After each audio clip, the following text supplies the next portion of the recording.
नमस्कार, स्वागत है आपका आपके सितारे में और मैं हूं आपके साथ दिव्या तिवारी। आज बैकुंठ चतुर्दशी है। कहते हैं कि आज के दिन व्रत करने से बैकुंठ धाम की प्राप्ति होती है। बैकुंठ चतुर्दशी का और क्या महत्व है ये हम जानेंगे आचार्य जी से, साथ ही जानेंगे आज का राशिफल। तो देर कैसे शुरू करते हैं आपके सितारे। बैकुंठ है परम सुख का धाम, कैसे हो बैकुंठ की प्राप्ति, जानिए पंडित वैभव नाथ शर्मा से बैकुंठ चतुर्दशी का महत्व।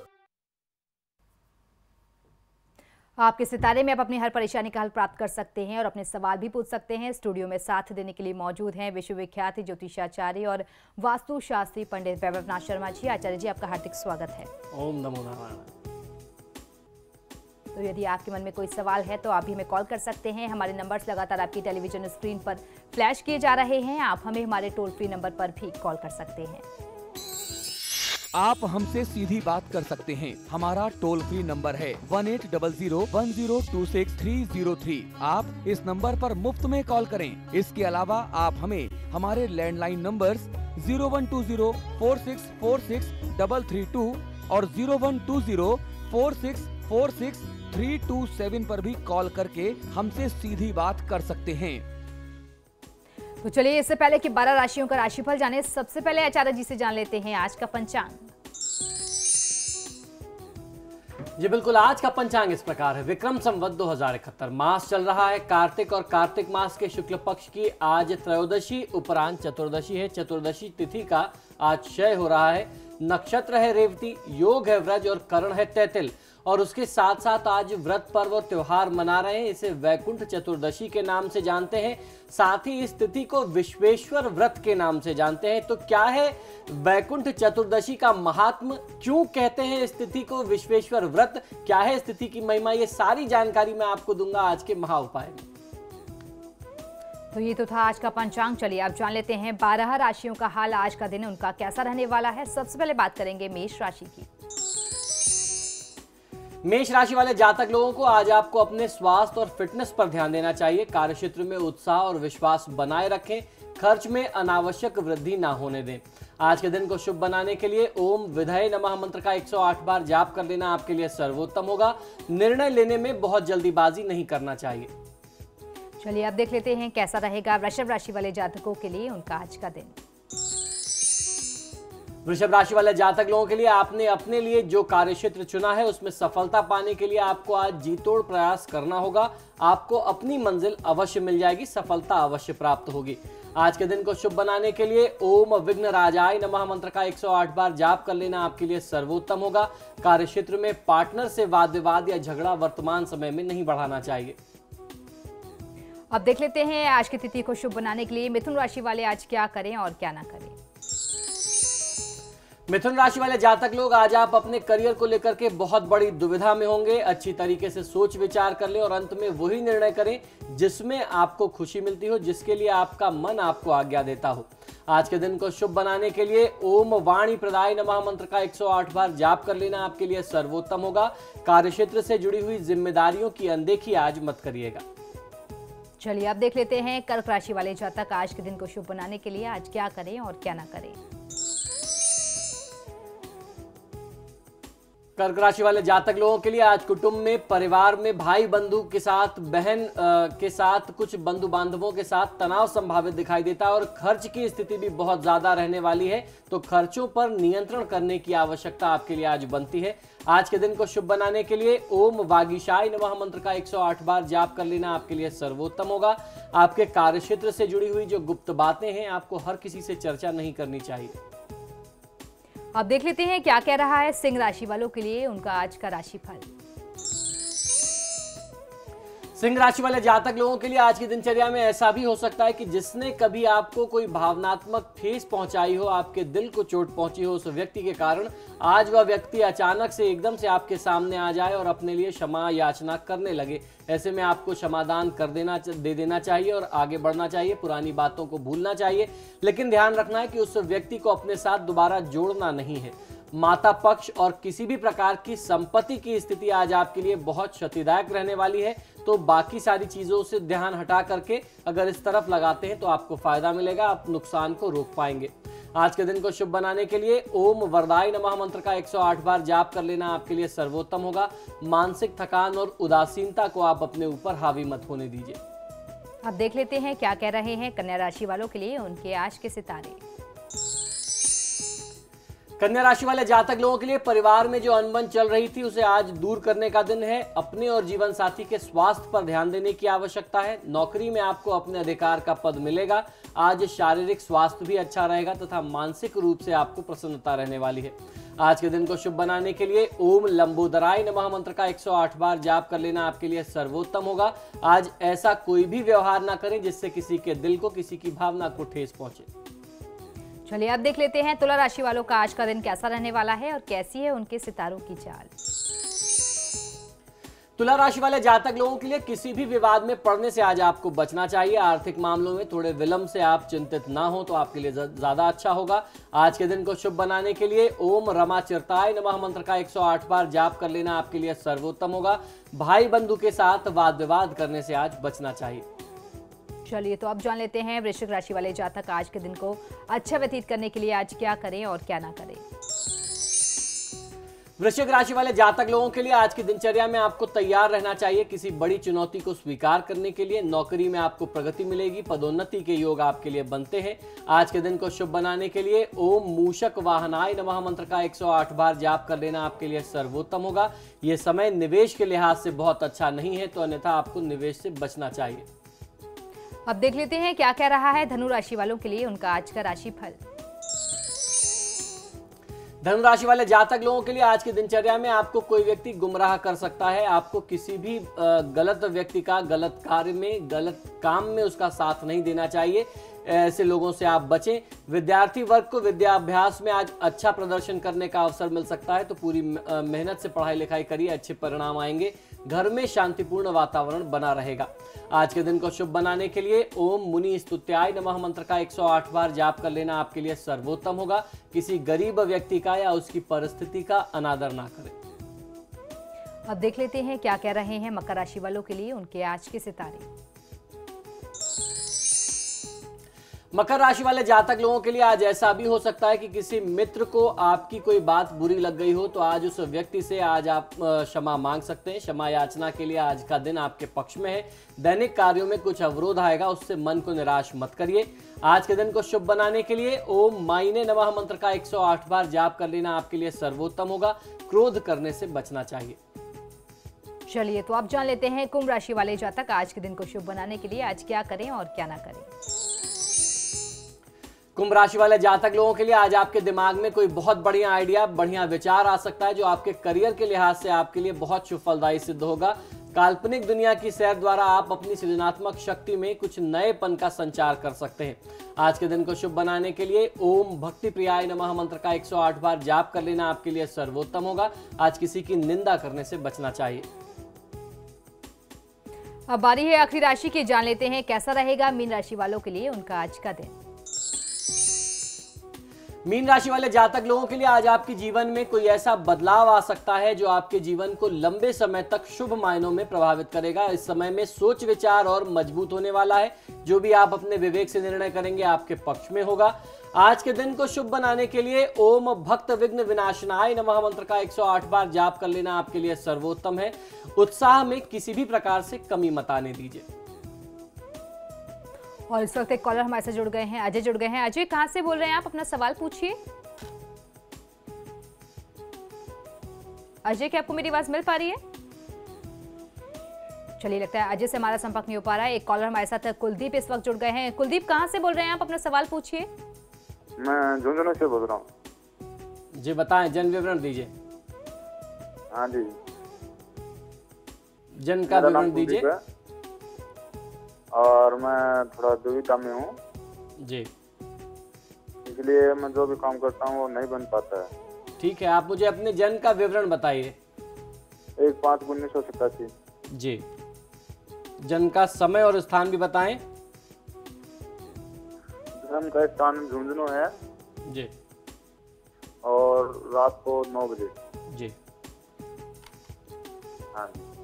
देखिए, आपने कहा कि आप बहुत दुविधाग्रस्त हैं, कोई भी काम करते हैं उसमें आपको सफलता प्राप्त नहीं होती। वर्तमान समय में बृहस्पति की महादशा में बुध की अंतर्दशा है और केतु का प्रत्यंतर है। बृहस्पति आपकी कुंडली में पंचम भाव में राहु के साथ बैठे हुए हैं, जिसे गुरु चांडाल योग कहते हैं। ये पितृदोष का भी द्योतक होता है, सूचक होता है, और ये एक प्रकार का अशुभ योग है। जिस भी पुरुष व्यक्ति की कुंडली में अगर बृहस्पति पीड़ित हो जाए तो निश्चित ही धन अर्जित करने के जो मार्ग होते हैं उस व्यक्ति के लिए, उस जातक के लिए, वह अवरुद्ध हो जाते हैं। और खासतौर पर ऐसे समय में जब बृहस्पति पंचमेश आपके लिए बन रहे हैं और धन भाव के स्वामी हैं, तो निश्चित ही धन पर ग्रहण लगा रखा है राहु ने, और बृहस्पति की दशा चल रही है, तो जीवन में आगे बढ़ने के रास्ते आपके लिए जो है वह बाधित होते रहेंगे।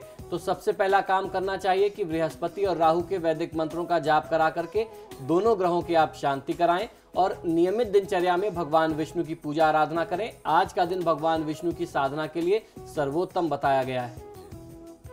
ये कॉलर अब हल्द्वानी से जुड़ गए हैं, शिवम जुड़ गए हैं। शिवम, अपना जन्म विवरण दीजिए, फिर सवाल पूछिए। हेलो जी बताइए। पंडित जी नमस्कार, मैं हल्द्वानी से बोल रहा हूँ।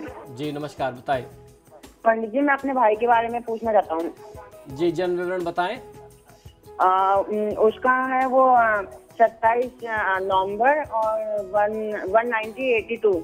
जी एक्चुअली पंडित जी, मैं उसके बारे में ये पूछना चाहता हूँ कि उसकी हमने कई जगहों से रिश्ता लगाया कि लग नहीं पा रहा है और हर तरह से मना हो जा रही है, तो मैं चाह रहा हूँ कि कब तक इसका विवाह योग्य है। जी बिल्कुल, आप मुझे इनका पूरा जन्म विवरण बताइए, जन्म का समय और स्थान भी बताएं। पंडित जी, स्थान तो बदायूं में है और समय का थोड़ा कंफ्यूजन हो रहा।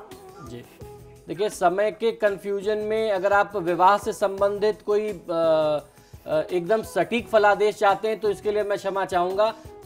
एक सही जन्म विवरण के अभाव में सही फलादेश नहीं हो सकता। प्रश्न लग्न से एक लक्षण मिल सकता है, वो भी आपने व्यक्तिगत प्रश्न पूछा है कि विवाह का योग कब तक बनता है, तो प्रश्न लग्न के अनुसार तो अभी जो समय दिखता है, जो स्थिति दिखती है, बुध की महादशा में राहु का अंतर, ये निश्चित ही कहीं ना कहीं बहुत बड़े विघ्न को दिखाता है। अभी ऐसा लगता है इस समय को देख करके, परिस्थिति को देख करके, कि कम से कम साल से सवा साल का जो है इनके विवाह में अभी विघ्न रहेगा, अंतर रहेगा। और इस समय में जब आप अपने भाई को बोलें, पूरे परिवार के लोग मिलकर के भगवान गणेश और माँ दुर्गा की पूजा आराधना करें, तो जो भी विघ्न, जो बाधा है वो दूर हो जाएगी। ये कॉलर अब बीकानेर से जुड़ गए हैं, ओम प्रकाश जुड़ गए हैं। ओम प्रकाश, अपना सवाल पूछिए। गुरु जी प्रणाम। जी नमस्कार, बताइए। वाइफ के बारे में पूछना है। जी बिल्कुल।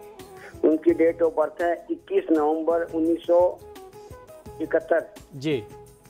और समय रात के 10:40, स्थान बीकानेर। जी। गुरु जी, कोई भी कार्य करते हैं इनके बहुत ही ज्यादा बाधा होती है। एक तो चलती है वैसे बंद हो जाती है, और कोई चीज तब हासिल होती है जब उसका चांस खत्म हो जाता है। जी बिल्कुल। देखिए, जी बिल्कुल, मैं समझ गया आपकी बात। इनकी जन्म पत्रिका में बहुत ही विपरीत परिस्थितियां बनी हुई हैं। राहु की महादशा में शनि की अंतर्दशा है और प्रत्यंतर भी शनि का है। खासतौर पर जब शनि सप्तमेश और अष्टमेश होता है तो मैंने लोगों को, बहुत समृद्ध लोगों को, राज परिवार के लोगों के अपनी चीजें बिकते हुए देखी हैं। घर बिक गए, कोठियां बिक गई, गाड़ियां बिक गई। बिल्कुल वही स्थिति जो है आपकी पत्नी की कुंडली में है। इस समय में बहुत विपरीत परिस्थिति होगी, बहुत कठिन परिस्थिति होगी। पाई जोड़ने में बहुत ज़्यादा समस्या आएगी। जो अपनी सेविंग्स होंगी, अपने जो धन जमा कर रखे होंगे, वो भी किसी ना किसी बहाने से निकल जाएंगे। तो ये जो समय है आपके लिए निश्चित ही बहुत अनिष्टकारी है, दोनों पति पत्नी के लिए। राहु की महादशा भी है ऐसे में, तो ऐसे में सबसे पहला काम आप दोनों को ये करना चाहिए कि राहु और शनि का जाप करा लें, और उसके बाद दोनों मिलकर के महामृत्युंजय मंत्र का जाप स्वयं अपने लिए करते रहें। संभव हो जाए तो महामृत्युंजय मंत्र का भी कुछ अपने सामर्थ्य अनुसार 21,000 51,000 जाप करा लेंगे तो शनि और राहु के दोषों में निश्चित ही शांति मिलेगी। और फिलहाल यहाँ रुकेंगे एक ब्रेक के लिए। ब्रेक के बाद आचार्य जी बताएंगे आज का महा उपाय, जिसमें जानेंगे बैकुंठ चतुर्दशी का महत्व। बने रहिए हमारे साथ।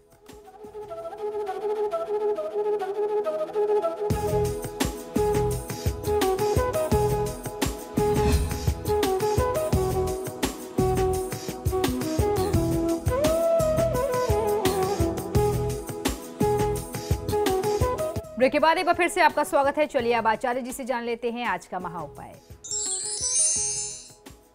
जी बिल्कुल, आज का महा उपाय बहुत ही विशेष है क्योंकि आज बैकुंठ चतुर्दशी है और बैकुंठ चतुर्दशी के बारे में, इस तिथि और इस पर्व के बारे में हमारे धर्मशास्त्रों में बहुत सारी व्याख्या मिलती है। इस तिथि का बहुत विधान बताया गया, बड़ी महिमा बताई गई है। और इस तिथि पर व्रत करने से ऐसा कहते हैं कि सुख समृद्धि का रहस्य छुपा हुआ है बैकुंठ चतुर्दशी में। अगर सरल शब्दों में बैकुंठ धाम के बारे में समझा जाए तो ये जगत पालक भगवान श्री विष्णु की दुनिया है। वैसे ही जैसे कैलाश पर महादेव रहते हैं, वह महादेव का स्थान है, वह उनका एक अपना क्षेत्र है। वहीं ब्रह्मलोक जो है वह ब्रह्मदेव उस स्थान में बसते हैं। भगवान विष्णु का धाम बैकुंठ जो है वह बड़ा ही दिव्य धाम है। बैकुंठ धाम चेतन है, स्वयं प्रकाशमान है। इसके कई सारे नाम हैं। बैकुंठ को हम कई अलग अलग नामों से जानते हैं, खासतौर पर जैसे साकेत, गोलोक, परम धाम, परम स्थान, परम पद, परम व्योम, सनातन, आकाश, शाश्वत पद और ब्रह्मपुर। धार्मिक मान्यता है कि पृथ्वी लोक का जो सबसे बड़ा सुख होता है वह बैकुंठ धाम का सबसे छोटा सुख है। यानी आप अगर इस पृथ्वी पर सबसे समृद्ध किसी व्यक्ति को देखते हैं, जिसको आप सोचते हैं कि जो इस पूरी सृष्टि का, इस पृथ्वी का सबसे समृद्ध व्यक्ति है, वह बैकुंठ धाम का सबसे छोटा सुख होता है। इससे हम सोच सकते हैं कि बैकुंठ धाम का जो सबसे बड़ा सुख होगा वह किस प्रकार का होगा। इस तरह बैकुंठ धाम परम सुख का धाम होता है। हिंदू धर्म पंचांग के अनुसार कार्तिक मास के शुक्ल पक्ष की चतुर्दशी जो है वह बैकुंठ चतुर्दशी कहलाती है। माना जाता है कि इस दिन व्रत करने से भगवान विष्णु ने नारद जी को यह संकल्प दिया था कि जो भी नर नारी इस तिथि पर व्रत करेंगे उनके लिए बैकुंठ के द्वार खुल जाएंगे, उनको बैकुंठ में सीधे तौर पर एंट्री मिलेगी। तो बहुत अच्छा बड़ा पावन पर्व है। अगर इस तिथि पर कोई व्रत करता है तो भगवान विष्णु के चरणों में उस व्यक्ति को स्थान मिलता है। यदि आध्यात्म की दृष्टि से बैकुंठ धाम को देखें तो बैकुंठ धाम मन की एक अवस्था है। बैकुंठ कोई स्थान ना होकर के आध्यात्मिक अनुभूति का धरातल है जिसको आप अनुभव कर सकते हैं, लेकिन वह आध्यात्मिक अनुभव होना चाहिए। जिसे बैकुंठ धाम जाना हो, जिस भी व्यक्ति को उस स्थान पर जाना हो, उसके लिए ज्ञान ही उम्मीद की एक किरण होती है। वही एक मार्ग है। आप दैवीय कृपा से ही उस स्थान को, उस सुख को प्राप्त कर सकते हैं। इससे वह व्यक्ति ईश्वर के स्वरूप से एकाकार हो जाता है। लेकिन जिसके भीतर परम ज्ञान है, भगवान के प्रति अनन्य भक्ति है, वे ही बैकुंठ धाम को प्राप्त कर सकते हैं, वहां पहुंच सकते हैं। वहीं अगर हमारे जीवन में मानवीय जिंदगी के लिए बैकुंठ धाम की सार्थकता को यदि ढूंढा जाए या इसके अर्थ को समझा जाए तो बैकुंठ का शाब्दिक अर्थ हुआ जहां कुंठा ना हो, यानी निष्क्रियता, अकर्मण्यता, निराशा, हताशा, आलस्य और दरिद्रता, ये सारी चीजें जहां ना हो। इसका अर्थ ये हुआ कि बैकुंठ धाम एक ऐसा स्थान है जहां कर्महीनता और निष्क्रियता नहीं है। जो व्यक्ति कर्म करता है वह बैकुंठ को प्राप्त करता है। सरल शब्दों में आप इसे समझ सकते हैं। व्यवहारिक जीवन में भी जिस स्थान पर निष्क्रियता नहीं होती उसी स्थान पर रौनक होती है। वह जगह खुशियों से रोशन रहती है, चाहे वह परिवार हो, राष्ट्र हो या समाज हो। इस तरह बैकुंठ का रहस्य यही है कि अगर व्यक्ति मन से एकाग्र होकर के अच्छे कर्म करता हुआ जीवन व्यतीत करे तो उसे जिंदगी के सभी सुख, शांति, सुकून, खुशियां, दौलत, समृद्धि के रूप में बैकुंठ का स्वरूप प्राप्त हो जाता है। इस तरीके से यह स्पष्ट है कि बैकुंठ की राह, जो बैकुंठ का मार्ग है, हर व्यक्ति के सामने होता है। इसलिए वहां तक जाने और वहां पर रहने का फैसला भी व्यक्ति को स्वयं ही करना होता है कि आप कौन सा मार्ग चुनते हैं। ये निर्णय आपका अपना निर्णय होता है। हमारे धर्मशास्त्र, खासतौर पर निर्णय सिंधु, स्मृति कौस्तुभ और पुरुषार्थ चिंतामणि के विवरण के अनुसार कार्तिक मास के शुक्ल पक्ष की चतुर्दशी को हेमलंब वर्ष में अरुणोदय काल में ब्रह्म मुहूर्त के समय में स्वयं भगवान शिव ने वाराणसी में मणिकर्णिका घाट पर स्नान किया था और उसके बाद पाशुपत व्रत करके विश्वेश्वर ने पूजा की थी। तब से इस दिन को काशी विश्वनाथ की स्थापना का दिवस भी मानते हैं। इसलिए इस तिथि को मैंने कार्यक्रम के आरंभ में पंचांग में आपको बताया कि आज की तिथि को विश्वेश्वर व्रत कहा जाता है। भगवान शिव ने स्वयं मणिकर्णिका घाट पर गंगा स्नान किया और उसके बाद जो है वहां काशी में उन्होंने अपना स्थान बनाया। काशी विश्वनाथ की स्थापना का दिवस आज मानते हैं। तो काशीवासी, मेरे जैसे जो लोग हैं जिनका भावनात्मक संबंध काशी विश्वनाथ से है, उनके लिए इस तिथि का महात्म्य बहुत ज्यादा होता है। तो ये तिथि भगवान शिव से भी जुड़ती है। एक अन्य कथानक के अनुसार भगवान विष्णु ने नारद जी को वचन दिया था कि जो नर नारी इस व्रत को संपूर्ण निष्ठा के साथ करेंगे उनके लिए स्वर्ग के द्वार यानी बैकुंठ के द्वार समाप्त हो जाएंगे। जीवन की लीला समाप्त करने के बाद उन्हें बैकुंठ धाम की प्राप्ति होगी। कार्तिक पूर्णिमा से ठीक एक दिन पहले पड़ने वाले इस व्रत का महत्व यह भी है कि यह व्रत देवोत्थान एकादशी के ठीक 3 दिन बाद आता है। बैकुंठ चतुर्दशी के दिन भगवान श्री विष्णु की पूजा करने से रात में यदि कोई पूजा करता है, इस पूजा का पूरा विधि विधान जो है श्रीमद् भागवत के 7वें स्कंद के 5वें अध्याय के श्लोक 23 और 24 में मिलता है।